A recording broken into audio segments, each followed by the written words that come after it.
অনুরাগের ছোঁয়া ধারাবাহিকের নতুন পর্বে দেখা যায় যে নিজেকে নিজের মতো করে গড়ে তুলতে সবকিছু ভুলে গিয়ে শাঁখা সিঁদুর বাদ দিয়ে নিজেকে পরিবর্তন করে ফেললো দীপা।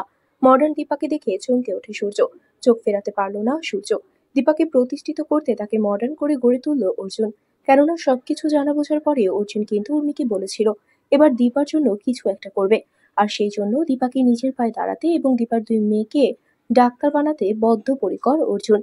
একটা পার্টিতেই দীপাকে মডার্ন রূপে দেখে সূর্য মনে মনে বলে, বাহ দীপা বাহ, আজ তোমাকে বেশ ভালোই দেখাচ্ছে বটে, কিন্তু এটা তো কৃত্রিম দীপা। তুমি আর আগের মতো ন্যাচারাল নেই। আমার কাছে ন্যাচারাল দীপাকে ভালো লাগতো। জানি না তোমার এই পরিবর্তনে আমার মেয়েদের জীবনে কতটা পরিবর্তন পড়বে বা প্রভাব পড়বে। দীপা কিন্তু সূর্যের মনের অবস্থা বুঝতে পেরেছে, কিছু বলছে না বটে, কিন্তু মনটা খুব খারাপ হয়ে যায় দীপার। এই অবস্থায় ডাক্তারবাবুর সামনে আসতে হবে ভাবতেও পারছে না। ওদিকে অনুষ্ঠান শুরু হয়ে গেছে, অর্জুনের সাথে মঞ্চে দীপা। আজ ডুয়েট গাইবে অর্জুন ও দীপা। সূর্য ঘোষণাটা শুনে অনুষ্ঠান থেকে বেরিয়ে যেতে চায়, কিন্তু চাইলেই তো আর পারবে না, কারণ এই অনুষ্ঠানটি কিন্তু শহরের নামকরা সব ডাক্তারদের জন্য আয়োজন করা। তাহলে কি এবার বসে বসে দীপার অর্জুনের গান শুনবে সূর্য, নাকি সহ্য করতে না পেরে নিজেই মঞ্চে এসে দীপাকে নিষেধ করবে গান গাইতে? বন্ধুরা, তোমাদের কি মনে হয়?